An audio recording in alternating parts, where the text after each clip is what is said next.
Qué placer vernos otra vez. ¿Cómo están? Buenas noches. Bienvenidos a Agenda Abierta. Aquí empezamos a charlar de los temas de actualidad. Aquí empezamos a preguntar sin condiciones. Bueno, hemos tenido últimamente días bastante movidos en esta charla que tenemos una vez a la semana, aquí por la pantalla de Somos Salta, en Cablevisión, el canal número 7 dentro de la grilla digital, el número 2 dentro del HD en alta definición, y hemos venido contando también algunas experiencias que hemos tenido por lo que la misma vida política va marcando en Salta. Desde el anuncio del gobernador de que se anticipaban los tiempos electorales hasta cosas que van pasando como el caso de Camposanto, que vino el intendente y contó qué había pasado con los sueldos, por qué se pagaba más de lo que se debía, y una historia que, si bien parece va llegando a su final, bueno, hoy vamos a tener un capítulo más para tratar de entenderlo desde los controles, qué se hace, qué no se hace, y lo vamos a charlar. Pero queremos arrancar hablando de esto, porque más allá del anuncio de Juan Manuel Urtubey de que Salta finalmente va a desdoblar las elecciones, llegaron las explicaciones, ya lo hemos charlado, ahora se oficializó el calendario electoral. Y es lo que vamos a compartir en placas que hemos separado, gracias al aporte de los amigos de informatesalta.com.ar, que nos presentan acá. Como el inicio del cronograma, para tenerlo en cuenta, y esto está bueno para que cada uno de nosotros lo sepa, arranca el 18 de julio con la distribución y la exhibición de los padrones provisorios.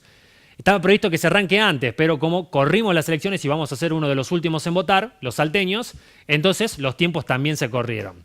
Arranca después el periodo de tachas, se va a extender hasta el 28 de julio, si es que figurás en el padrón o no, si es que tenés algunos errores, si es que te cambiaron de domicilio.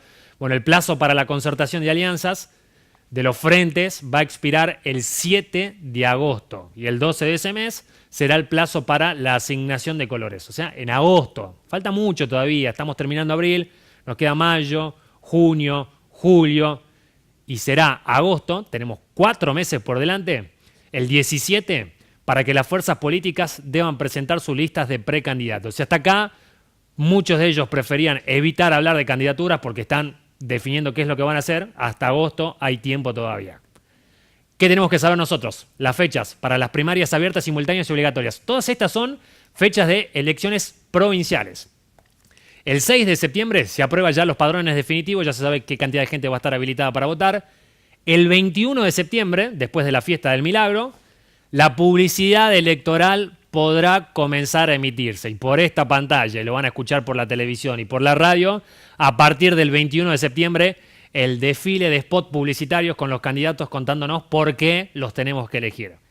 El 4 de octubre ya termina la campaña electoral y el 6 vamos a las elecciones provinciales. En el medio vamos a tener las nacionales. Me parece que nos vamos a complicar un poco ahí porque hay mucho desconocimiento también de los salteños, de los electores en general, lo marcan las encuestas y vamos a tener que tratar de aclarar algunos tantos. Por último van a llegar las generales. El 21 de octubre inicia la publicidad electoral. El 8 de noviembre ya sabremos quién es nuestro presidente o presidenta, sabremos qué va a pasar en las nacionales, quiénes son diputados, senadores. El 8 de noviembre termina la campaña electoral provincial. O sea que después de todo lo que pasó en el país, ya sabiendo esas cosas definidas, termina la campaña aquí en Salta y el 10 de noviembre vamos a elegir gobernador, intendentes, diputados, senadores provinciales. Así que estas son las fechas para que más o menos vayamos sabiéndolo. Ya es oficial, el Tribunal Electoral es el que dio a conocer los plazos, así que a prepararse. Queda tiempo, como lo decimos, pueden pasar muchas cosas desde acá y hasta agosto cuando presenten las listas. Algunos candidatos que por ahora están tapados y pueden llegar a ser sorpresas y otros que a lo mejor ya estaban como números puestos y puede haber novedades al respecto. Así que en el medio nosotros vamos a tratar de contarles qué es lo que vaya pasando. Para hoy vamos a hablar del control, vamos a hablar de la Auditoría General de la provincia, porque en este último tiempo hubo cambio de autoridades, el presidente hoy nos viene a visitar, se trata de Gustavo Ferraris, y empieza también a cuestionarse desde algunos sectores políticos. El radicalismo, sin ir más lejos, algunos referentes lo empiezan a criticar. También es una etapa de definiciones en cuanto a cuentas del ejercicio del mandato de Urtubey. Ya anuncia el ministro de Economía que han mandado todo para que cuando termine el tercer mandato del gobernador dejen todas las cuentas en orden. ¿Se hizo en tiempo y forma? No. ¿Qué pasó en el medio? ¿Cómo se trabaja? ¿Qué cosas se está haciendo? Y como punto de disparador lo vamos a charlar también lo que pasó en Camposanto. Así que por ese lado viene el programa de hoy. Vamos a tener 2 invitados. Va a estar también con nosotros un ex fiscal de corte, Alejandro Saravia, para que podamos escuchar distintas campanas y distintas voces. Cada uno desde su lugar y cada uno nosotros viendo quiénes son los que toman decisiones, quiénes son los que están en los lugares hoy de poder y que en base a eso controla lo que es de todos, lo público. En definitiva, por ahí. Así que los invitamos a que pasen, a que se queden con nosotros. Bienvenidos y bienvenidas. Aquí charlamos a Agenda Abierta. Aquí se pregunta sin condiciones. Vamos a la mesa. Gustavo, ¿cómo estás? Buenas noches. Buenas noches. Gracias por venir, che. Por favor, un placer. Por favor.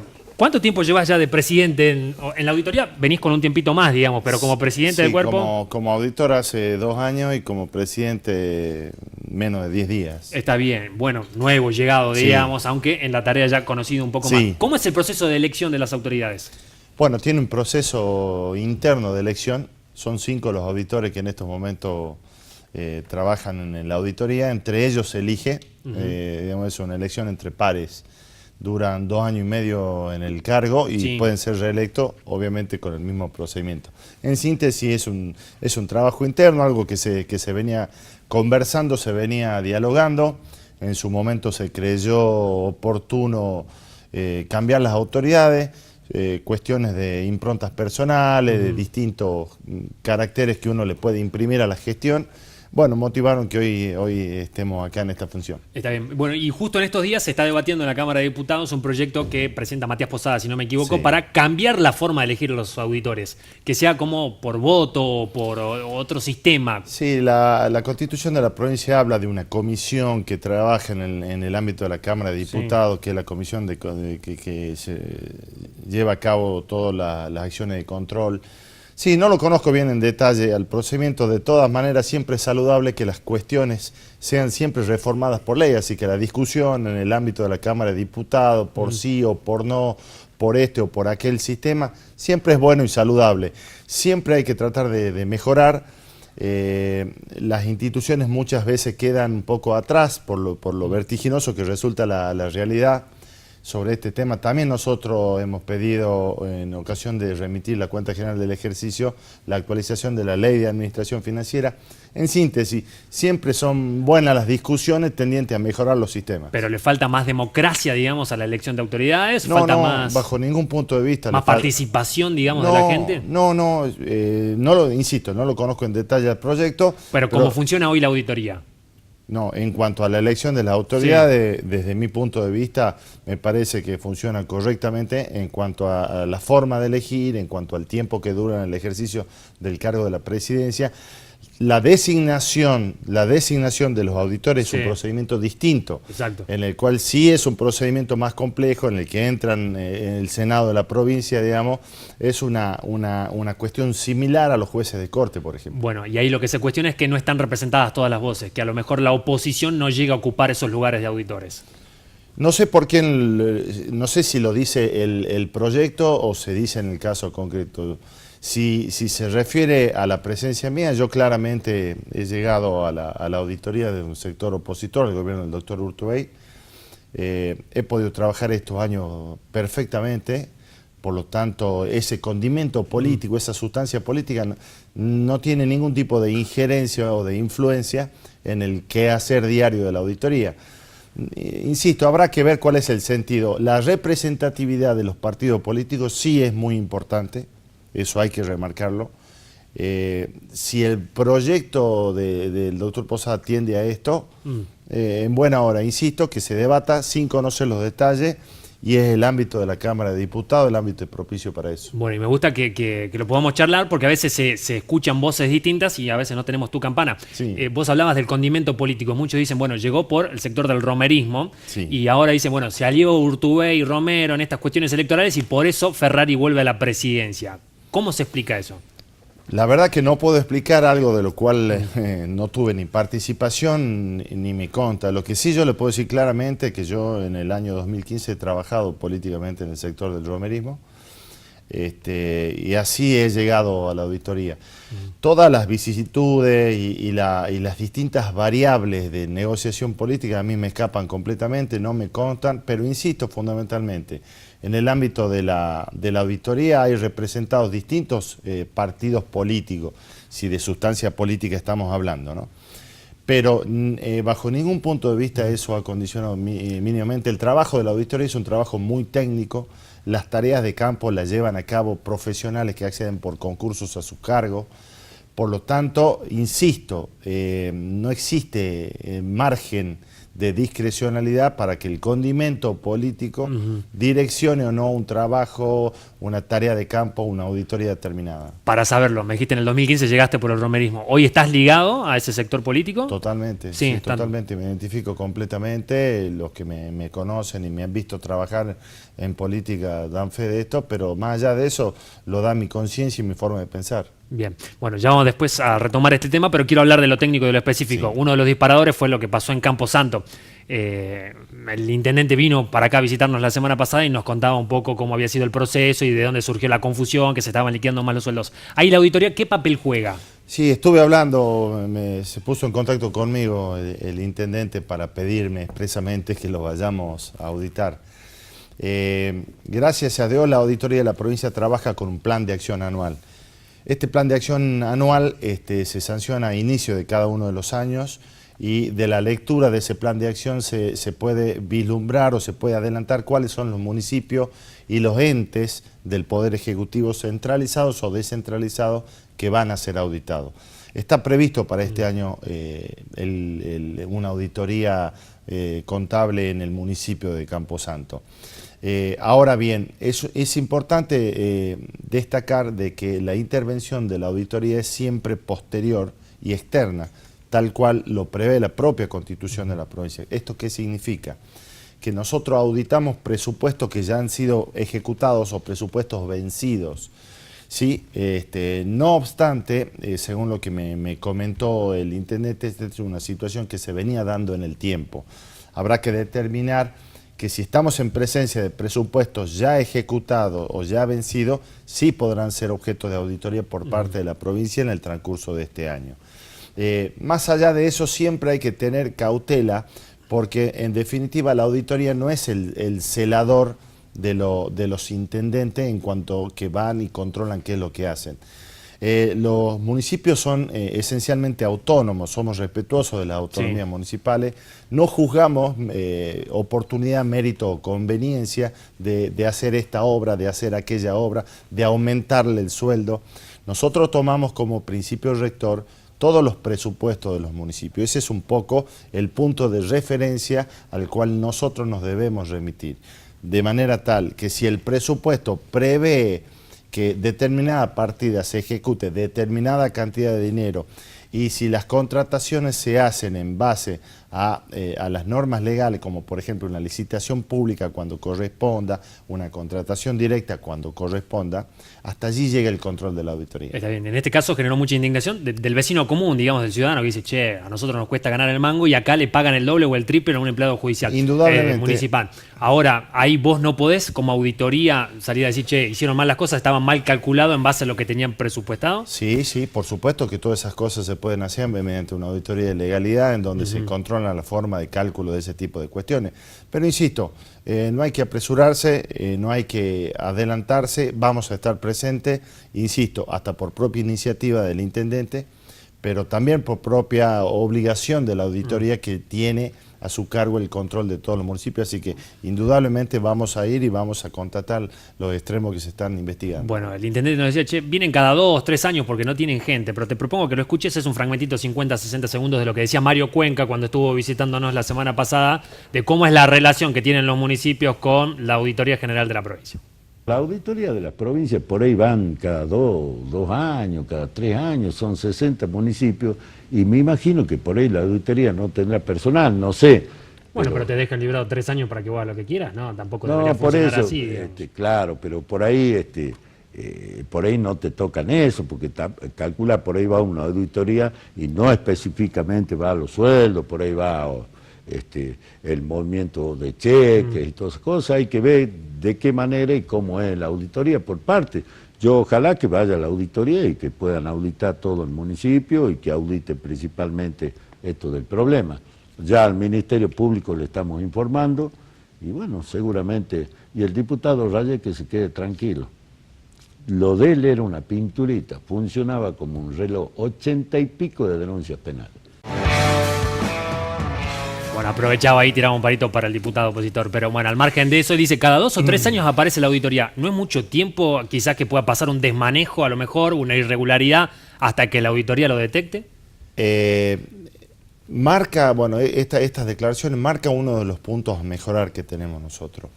Este año se va a auditar 2016 y 2017 en el municipio de Campo Santo. Si usted me pregunta si esto es tardío, y yo le digo que sí tiene un margen considerable de tardanza, propio de montones de situaciones que nos alcanzan como institución que tiene que salir a controlar. No tan solo 60 municipios de un punto a otro de la provincia, sino también la totalidad de los entes del Poder Ejecutivo, los entes descentralizados también. Es decir, el cúmulo de tareas es realmente mucha. Por supuesto que contamos con capacidad técnica suficiente para hacerlo, pero no para que eso se dé en los tiempos que quizás a nosotros nos gustaría. Pero insisto, esto lo asumimos como una crítica, hay un punto a mejorar y vamos a trabajar y vamos a redoblar esfuerzos para que los tiempos y los índices de rendimiento de auditorías anuales se mejoren. Pero no crea usted de que es una tardanza exagerada. Cuando yo le decía al principio de esta nota que el control de nosotros es siempre posterior, significa que una vez vencido, así que yo le diría que estamos más o menos entre 1 y 2 años con algo de tardanza. ¿Cuántos empleados tiene la auditoría? No, tenemos más de 100 empleados.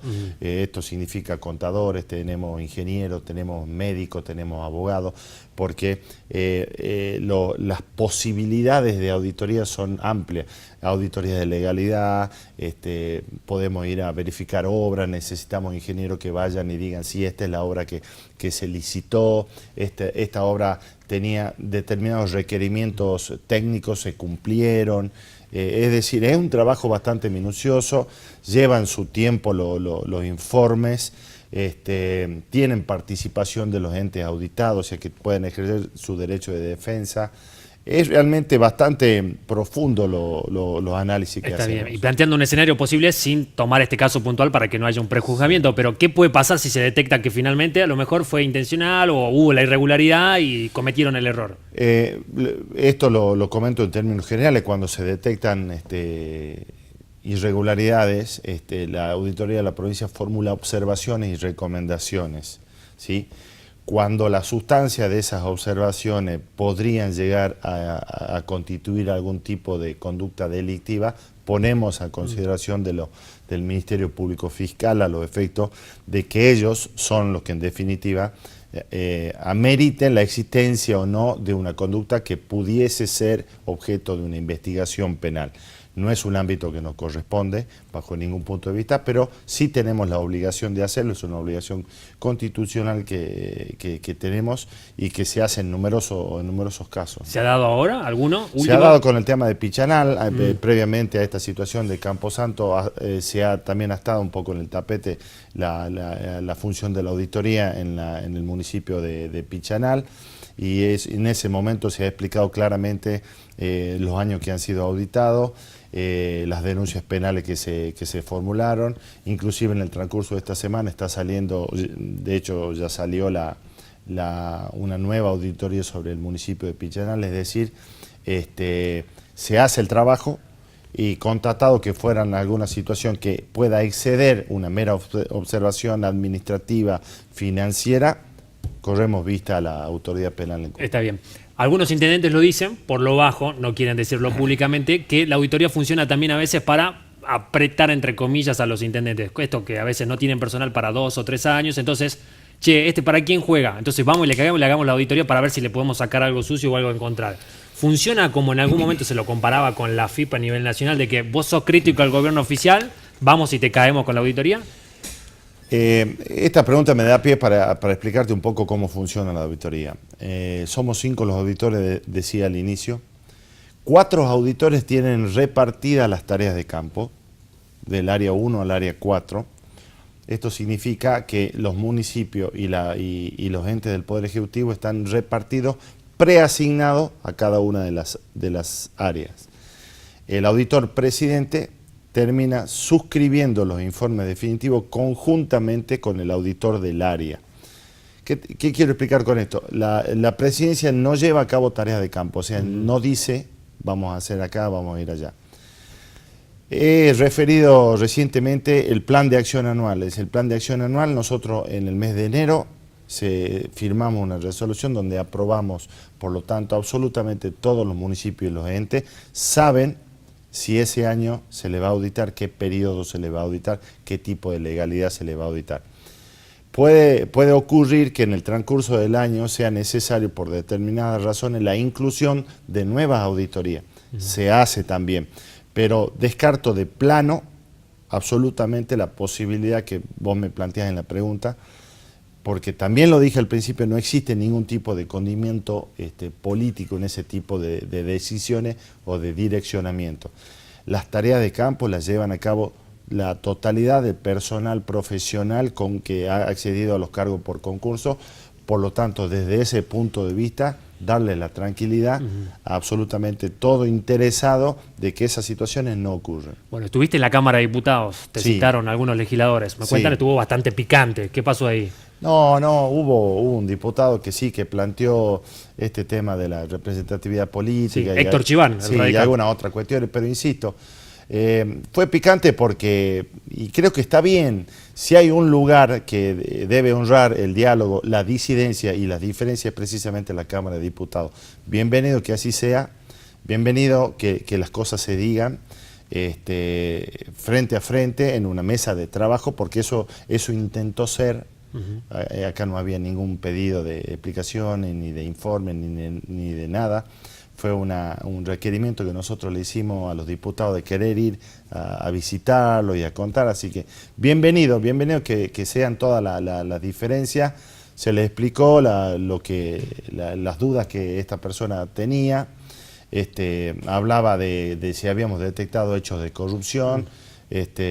Yo lo invitaba a que vayan al Ministerio Público Fiscal, porque esa no es misión de nosotros definir una conducta como corrupta o no, delimitando qué es lo que compete a la auditoría y qué es lo que no compete a la auditoría. Así que sí, más allá de estas diferencias, también había 15 o 20 diputados, así que pudimos charlar tranquilamente. ¿Y hay diferencias personales con Chiván? Él me decía, hablaba con él durante la semana y me decía, para mí no es competente, me dice, no tiene la idoneidad para presidir un cuerpo como la auditoría. Bueno, está bien, yo acepto la posición de él, pero seguramente que no me conoce. Está. Bueno, y no aceptás esa crítica, ¿no? Para vos, no, vos estás preparado y tenés las condiciones para estar al No, frente. yo no tengo que darle primero, rendirle cuenta a él. Yo he sido juez de la Corte durante 6 años, tengo una vasta experiencia en montones de cargos que he ocupado, tengo más de 50 años, es decir, creo que todas las críticas se aceptan y está todo bien, siempre y cuando sean formuladas con respeto. Yo creo que él en algún punto fue un poco más allá, cosa que a mí no me provocó ningún tipo de necesidad de contestarle, porque hay cuestiones que se contestan por sí solas. Bien, dejamos ese tema. Me quedan 5 minutos, me marca la producción, es increíble cómo pasa el tiempo, pero quiero aprovecharte. Las cuentas generales del ejercicio. Hubo un retraso, se están tratando de poner al día ahora. ¿Por qué cuesta tanto eso? Y además, ¿cómo podemos decir, bueno, mandato cumplido o ejercicio cumplido recién se audita? Pero ya veníamos con 3 o 4 adentro. Sí, es cierto, muy bien planteada la pregunta, y es otro de los puntos en el cual no estábamos bien en cuanto al tiempo, pero sí hay que decir que en el transcurso del año 2018 se avanzó muchísimo. La tardanza era mucha y el avance que se produjo durante el 2018 también fue bastante importante. ¿Qué significó esto? En el transcurso de estos 2 años se remitieron las cuentas del 2015 al 2017. Perdón, del 2014 al 2017 son 4 cuentas, de las cuales ya se aprobó las 2015. Está en la auditoría la 2016 y la 2017. La 2016 están muy avanzado el nivel de confección. Calculamos, estimamos que en el transcurso del próximo mes vamos a estar concluyendo la 2016 y esperamos concluir también a la mayor brevedad la del 2017. ¿Por qué la demora? Trabajar sobre cuenta general del ejercicio es un aspecto de la contabilidad moderna que requiere mucha capacitación y mucho profesionalismo. No abundan en el ámbito profesionales que se dedican exclusivamente a eso.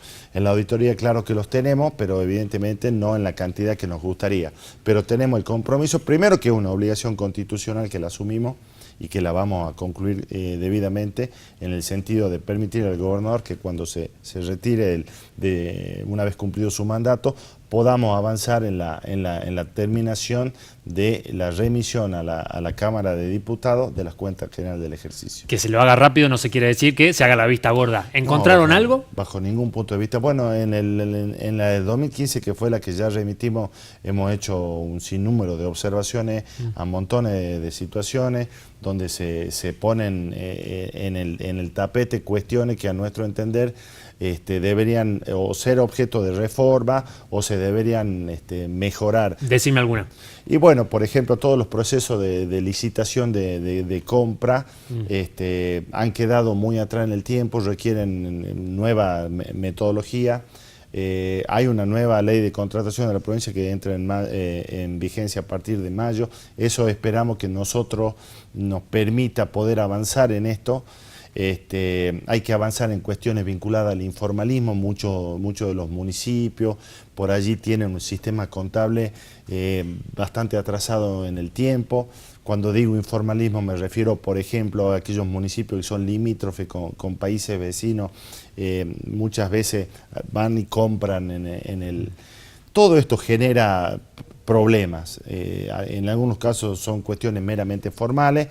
Tenemos criterios para resolver este tipo de cuestiones, pero insisto, siempre hay que avanzar y como decía también al principio, la necesidad y la importancia de que estas cosas se discutan. Primero que se sepan y se discutan, y es el ámbito de la Cámara de Diputados el propicio para ayornar las leyes, para trabajar con los municipios en cuanto a capacitación a todos los aparatos contables de los municipios. Es decir, el trabajo siempre hay mucho. Bueno, ya terminando, ¿sentís que te cuestionan por tu pasado, por tu función actual? ¿Qué te pasa cuando llegaste ahora a la presidencia y de repente pasó esto? No sé a qué te referís cuando diputado, por o tu pasado en la Corte, cómo llegaste a la Corte de Justicia, que también fue un poco quizás cuestionado. Sí, habría que averiguar también cómo me fui de la Corte. Yo acepté las críticas cuando llegué a la Corte, pero después nadie se fijó cómo me fui de la Corte. ¿Cómo te fuiste? Muy bien. Y pregúntenlo a ustedes, indaguen ustedes. Por eso la gente en esto es bastante injusta o parcial, ven la mitad de la moneda. Pero estuve 6 años allí, algo que me enorgullece tremendamente, y me he llevado un sinnúmero de satisfacciones y ha sido un gran desafío para mí que he podido cumplir. Insisto, la gente se queda por la forma como uno llega, pero egoísta, de manera egoísta no se fija cómo termina la historia. ¿Podrías haber renovado un mandato más, pensás? ¿Qué pasó en el medio? No sé, yo acepto que los jueces de la Corte, de acuerdo a este sistema, es un sistema que prevé el cargo político. El ministro de la Corte es un cargo político en esencia. Así como he aceptado llegar de esa manera, mal de mi parte sería cuestionar si no se me renovó. De todas maneras, insisto, una satisfacción tremenda de haber cumplido una tarea que en ese momento aparecía como dura o complicada, y sin embargo han sido 6 años maravillosos en mi vida. Bueno, y vos que estuviste ahí, aprovecho y te lo consulto porque es un tema de actualidad. Ahora lo proponen a López Viñals, ex procurador, y Abel Cornejo, que fue colega, va para la procuración. ¿Qué te parece ese intercambio? Todas las renovaciones pueden traer siempre mejoras porque agregan formas de trabajar distintas. Estoy, la verdad, hace 6 años, desde el 2013, totalmente alejado. Quizá esto no podría dar una respuesta con algún rigor científico o técnico, pero el sistema judicial penal de la provincia en los últimos años ha avanzado tremendamente, se ha modificado tremendamente ya desde hace muchos años. Y también la justicia tiene grandes desafíos. Calculo que el doctor López Viñal y el doctor Abel Cornejo, en los cargos que le toque ocupar, podrán mejorar, ayornar lo que existe, porque siempre los desafíos y las cosas siempre hay para mejorar. Gracias por la visita. No, por favor, un placer. Gustavo Ferraris, el presidente de la Auditoría General de la Provincia, charlando Agenda Abierta. Hacemos una pausa, ya volvemos.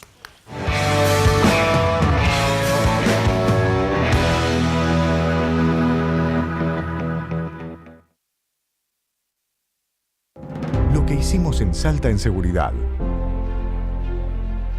Entregamos más de 1000 vehículos.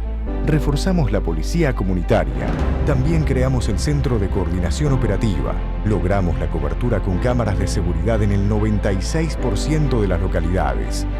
Creamos las denuncias web y 32 sedes de dirección antidrogas.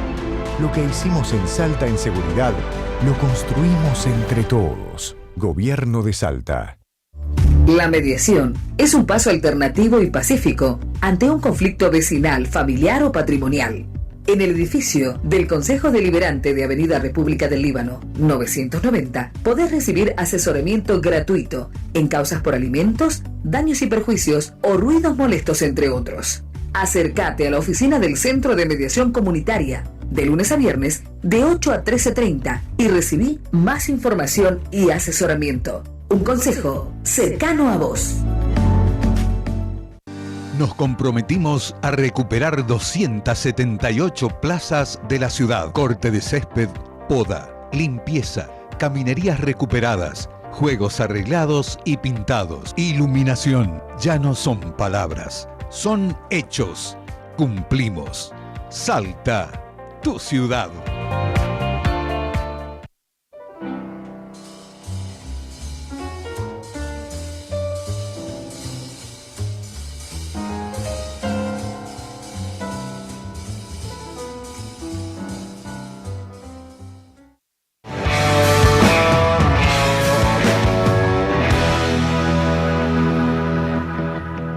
Bueno, segundo bloque en Agenda Abierta. Hoy lo planteamos con la producción como un tema para poder charlar en profundidad, ¿no? En esto, de las cuestiones de control, de transparencia, institucionalidad, que muchas veces yo, tocamos de oído, no entendemos demasiado, y qué mejor que vengan ellos, que son los que dirigen, se cuestionan o no, pueden dar explicaciones o no, y después cada uno de nosotros saca sus conclusiones, pero está bueno poder charlarlo. Y recién, el presidente de la Auditoría, y ahora está con nosotros un ex fiscal de la Corte de Justicia. Está con nosotros Alejandro Saravia. Doctor, ¿cómo le va? Buenas noches. Bien, ¿qué tal? Gracias por venir. No, al contrario, gracias a usted. Bueno, ya jubilado de esa actividad, pero Sí, es un hombre que tiene pronunciamientos interesantes y siempre es bueno poder escucharlo. Así que le agradecemos Gracias. por eso. Bueno, ¿qué piensa de primero, para llevarlo, el tema de Camposanto? Esto que funcionó mal, que de repente la noticia estalló en todos lados y que llamaba la atención del país, de que se pagaron sueldos sin querer porque calculamos mal en ítems y ganaban el doble o el triple hasta el intendente. A ver, el tema Camposanto plantea con crudeza la falta de control. La falta de control municipal y la falta de control de la Auditoría General de la provincia sobre el municipio de Camposanto. La auditoría, bueno, recién tuvo el presidente, la auditoría tiene la obligación constitucional de controlar no solo lo provincial, sino también lo municipal. Y el control que tiene que hacer tiene una cuádruple faceta. Es un control de legalidad, es un control económico, es un control de eficiencia y es un control de eficacia. Y eso es una cosa que permanentemente tiene que hacer porque no solo debe controlar, sino que también debe auditar. Entonces, creo que hay un serio problema de control. Tuvimos un problema semejante, aunque sí hubo observaciones anteriores en el municipio de Pichanal. Claro. No sé si frente a la exuberancia del enriquecimiento estará actuando el Ministerio Público. No se lo ve. Bueno, y en este caso me dice Ferrari, nosotros no es que llegamos tarde, sino que tenemos que esperar que se cumpla el ejercicio. Una vez que pasa el año tenemos un plan de acción y recién ahí caemos en el municipio. Yo le decía, che, pero no es tarde. Y bueno, puede ser un poco tarde, pero dentro de todo estamos en los plazos que corresponden. Ahora vamos a ir a Camposanto para ver si es que hicieron mal las cosas. Pero mientras tanto, Pasaron 2 años en donde un empleado que debería ganar 30.000 pesos ganaba 60.000 por un error administrativo, Sí. y terminan acordando en la Secretaría de Trabajo que no lo van a devolver porque finalmente hubo un acuerdo. No, yo recién hice la disquisición entre el control y la auditoría. El control, yo creo que si bien es posterior, la auditoría tiene que ser concomitante a la producción de cualquier hecho supuestamente irregular. Si no, es como si se dejara perfeccionar un delito y recién aparece después a ver si ese delito prosperó, fructificó y todo lo que tenía que enriquecer se enriquecieron. ¿Cómo lo hacemos? ¿Cómo lo frenamos? No, yo creo que es un control posterior en función de la auditoría, pero es también un control concomitante para determinar si existe alguna irregularidad, como digo, económica o legal. Paralelamente, quien tiene también que tener un control permanente de la legalidad respecto de todos los organismos provinciales es el Ministerio Público. Para eso está creado, es un control permanente de legalidad. Bueno, usted es muy crítico del funcionamiento de la auditoría. ¿Por qué? ¿Qué cosas ve que no están funcionando bien? Incluso hay un foro que se han juntado con varias personalidades salteñas en donde hablan de, institucionalmente esto no está funcionando. No solo la auditoría, yo creo que ninguno de los organismos de control funciona en la provincia. A ver, si analizamos cuáles son los organismos de control de la legislatura no solo es un ámbito de producción normativa, sino también es un ámbito de control. Y ahí existe nada más que un sí conductor respecto del titular del Poder Ejecutivo. Como se solía decir del Congreso Nacional, es meramente una escribanía. Entonces, no existe el control. Tanto es así que la Auditoría General de la provincia, sus informes, se lo eleva a la Cámara de Diputados. Y ellos son los que lo terminan aprobando. Exactamente. Ahora, si hay nada más que, digamos, actos de militancia y no compromiso institucional, los controles no existen. Veamos también, la Corte, el Poder Judicial, es también un organismo de control. Y la Corte está, digamos, conducida. La Corte es también un ámbito donde uno ve con claridad que más que control son actos también casi de militancia. Es decir, no existe un control. El Ministerio Público también es un organismo de control y respecto del comportamiento o respecto de las eventualidades, conductas delictivas que se produzcan en el ámbito del funcionariado público, el Ministerio Público brilló por su ausencia. Bueno, me quedo dando vueltas esto. La Corte funciona como con actos de militancia. Es fuerte lo que está diciendo. ¿Así actúa la Corte de Justicia? Mirá, voy a apuntar a dos cuestiones institucionales. Es desprolijo, por lo menos desprolijo, que el presidente de la Corte haya sido el histórico apoderado del partido gobernante. Eso ya es un acto de militancia. No se lo puso, evidentemente, por sus bondades en función de la magistratura provincial, sino por sus bondades como apoderado del Partido Justicialista. Por eso digo que son actos de militancia. La Corte de Justicia tiene que ser el receptáculo de carreras prestigiosas. Es el ámbito donde se debe concluir una carrera prestigiosa.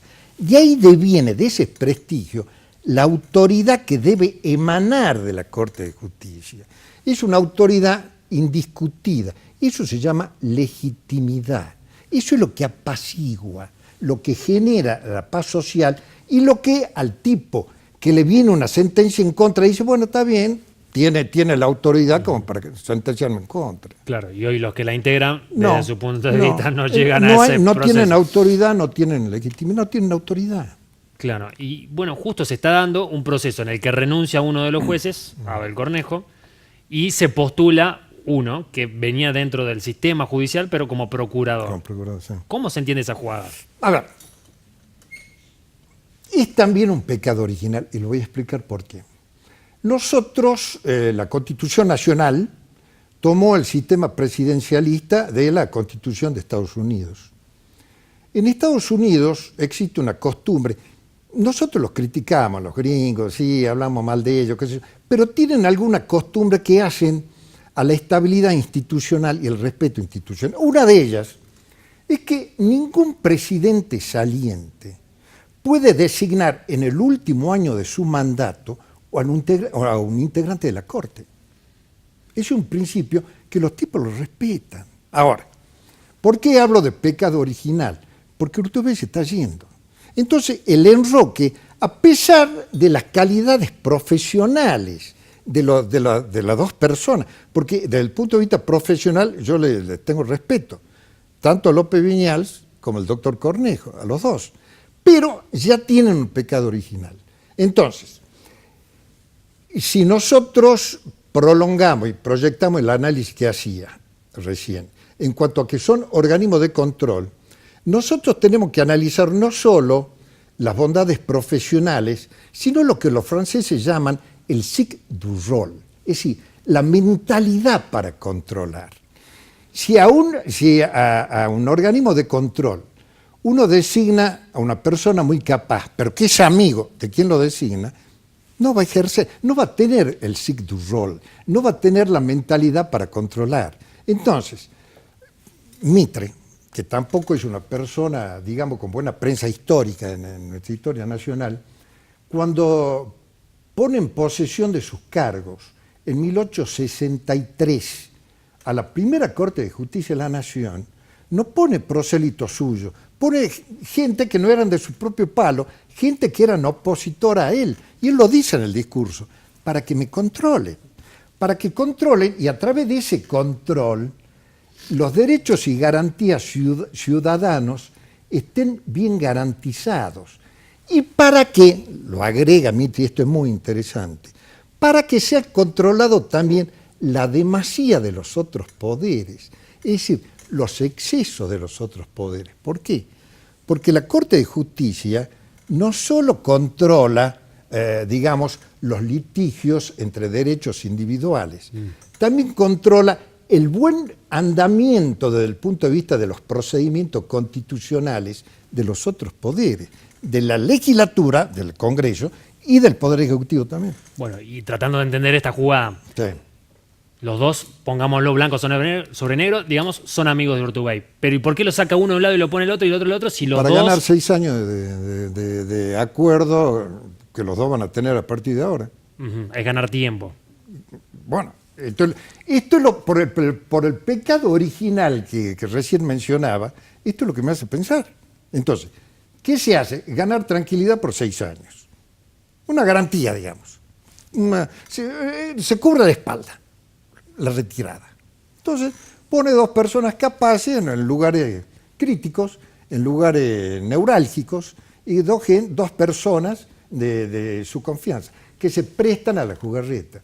A nivel nacional también estuvo mal la jugarreta que pretendió hacer Macri con Rosenkrantz y Rosati en el primer tiempo, pero eso se salvó. Bueno, y acá usted habla de la tradición estadounidense y de cosas. Bueno, acá parece que la tradición es que en el último año del gobernador, porque ya pasó anteriormente, digamos. Sí. El gobierno de Romero, lo decía él, muchos se acuerdan de cómo llegué, pero no de cómo me fui. Claro, bueno, no, Ferrari antes de que se vaya Romero llegó a la corte. Unos días antes que se vaya Romero, unos días antes lo mete. Y un acuerdo como el Senado. El Senado tampoco ejerce el control que institucional y constitucionalmente le corresponde. Es decir, ponderar si las personas propuestas para los cargos tienen calidad para eso o no.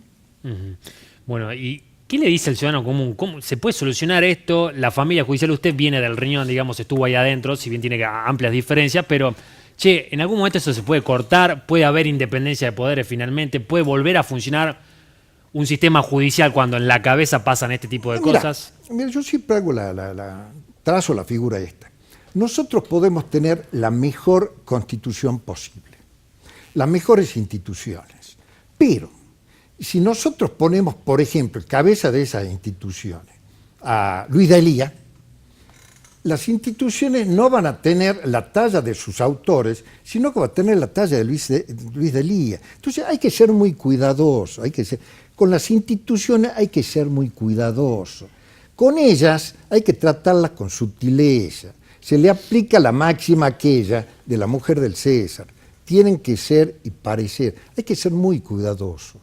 En eso, yo creo que el gobernador Urtubey no fue prolijo, no actuó con la contención necesaria en el ejercicio de su facultad institucional. Bueno, buscando, cuando un invitado viene para acá, tratamos de estudiarlo. Bueno, y buscando de Alejandro Saravia, leía alguna crítica de algún portal que decía, bueno, Saravia es muy crítico con la gestión, pero cuando él ocupó un lugar de poder, ¿por qué no promovió el cambio desde adentro? Ahora jubilado, desde afuera, es muy fácil tirar la lengua y opinar. ¿Y por qué cuando estuvo adentro no pudo promover algunos de los cambios? Pueden ver todos los dictámenes que tuve varias peleas con la Corte, en cada una de las actuaciones que tuve, porque la actuación del fiscal de Corte es singular. La actuación del fiscal de Corte únicamente actúa ante la Corte de Justicia, no tiene superintendencia sobre los fiscales, los agentes fiscales o fiscales de primera instancia o los promotores de la acción penal, sino que actúa en la faceta recursiva de la Corte, cuando se plantea un recurso de constitucionalidad que llega a la Corte de Justicia. Entonces ahí, por ejemplo, tuve algunas actuaciones interesantes, que en lo que a mí respecta y en cumplimiento de la competencia que tenía, lo hice. La cuestión de los intendentes, la cuestión de la instrucción, la educación religiosa en las instituciones públicas, en varias cuestiones, innumerables. Así que no, a ver, que no me corran por ese lado, porque yo tengo la conciencia absolutamente tranquila.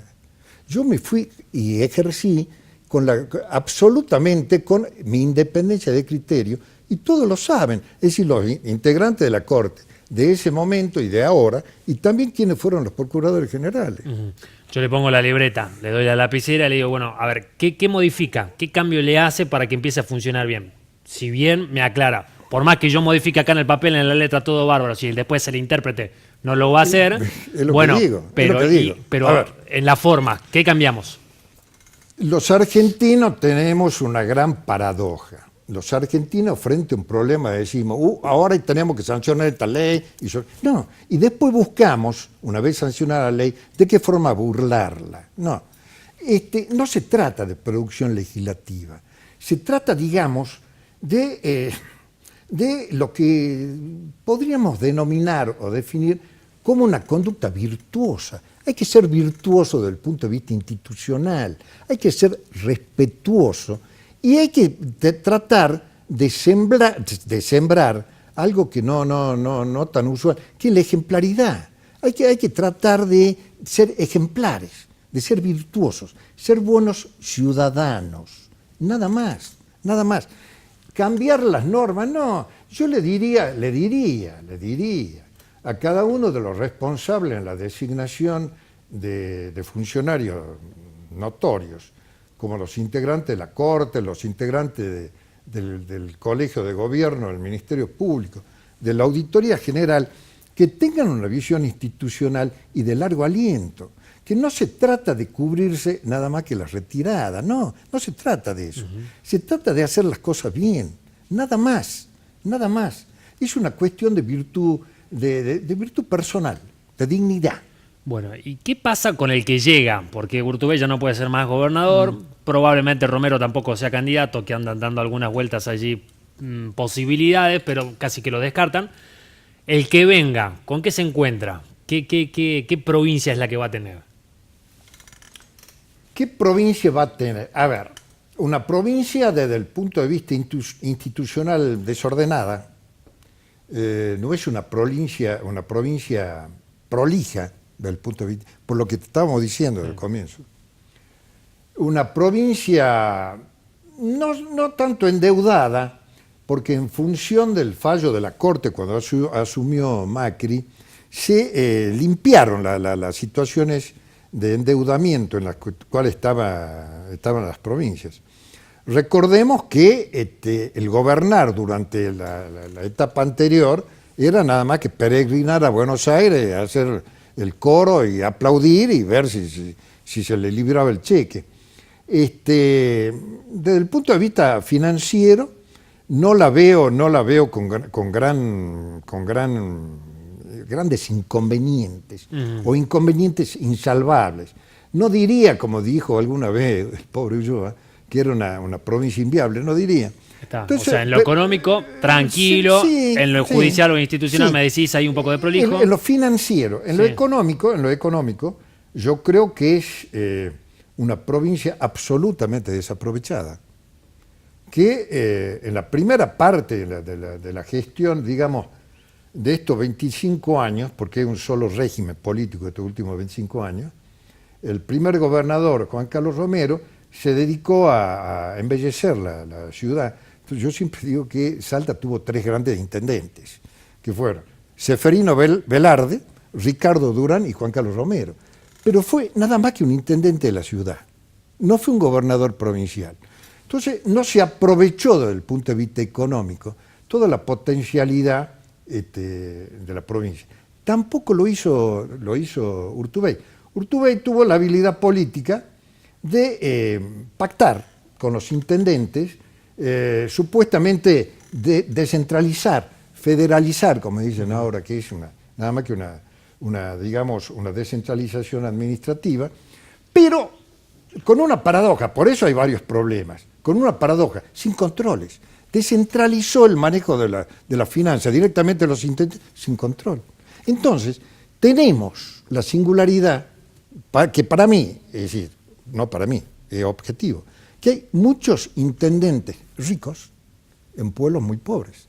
Entonces, bueno, hay que ponerle el cascabel al gato, el próximo gobernador no tiene que ser un continuador de este régimen de 24 años, tiene que ser un hombre respetuoso de las instituciones, tiene que ser un hombre que dibuje con prolijidad el juego armónico y equilibrado de cada una de las instituciones y el respeto de cada uno de los poderes. Yo tenía origen radical y en ese momento militaba en el radicalismo, pero yo me acuerdo, porque fui testigo, porque lo vi en la legislatura, cuando Romero, el primer Romero, Roberto Romero, era gobernador de la provincia y necesitaba sacar alguna ley, tenía que ir a negociar él a la legislatura con su bloque para que le aprueben la ley. Entonces, eso trasunta, digamos, un mayor respeto institucional, a pesar de todas las diferencias que yo tenía con Roberto Romero y con su gobierno. A partir de Juan Carlos Romero, ya se lo empezó a manejar a los diputados por teléfono, y no directamente él, su secretario. Entonces, ahí se desvanece, se desvirtúa el juego equilibrado de las instituciones. Me quedan 3 minutos. Militó en el Partido Radical, no sé si estaba participando dentro de Cambiemos, pero ¿está activamente en la política? No. Estoy ahora en el foro de control del funcionamiento institucional de Salta, el FOSIS, sí. Que es un ámbito muy interesante. Ahí discutimos, analizamos, contemplamos el funcionamiento de cada una de las instituciones y tratamos de enriquecer de alguna forma, y siempre de buena fe, es decir, siempre procurando de que la provincia tenga alguna vez una conducción y tenga alguna vez un funcionamiento que tranquilice a la ciudadanía. ¿Este foro no viene partidariamente desde algún sector? No, para nada, hay de todos los partidos, hay gente apartidaria, apolítica, profesionales de todas las ramas de las profesiones, no solamente abogados, psicólogos, todo, economistas, de todo. Y bueno, entonces estoy trabajando en eso. Está bien. Sí. Ahora a los periodistas le está sonando mucho el teléfono. ¿A usted no le sonó? ¿No lo invitaron a participar en estas elecciones? ¿No tiene pensado hacerlo? Yo tengo abierto siempre la puerta para cualquier cosa que sea interesante en función de lo que estaba diciendo. Es decir, el armado de un proyecto que pretenda, a través del emprolijamiento institucional, el desarrollo y la explotación de los recursos materiales de la provincia. Gracias por la visita. No, al contrario, gracias a ustedes. Alejandro Saravia, ex fiscal de Corte, charlando con nosotros, Agenda Abierta. Que tengan un buen descanso. Nos encontramos en una semana.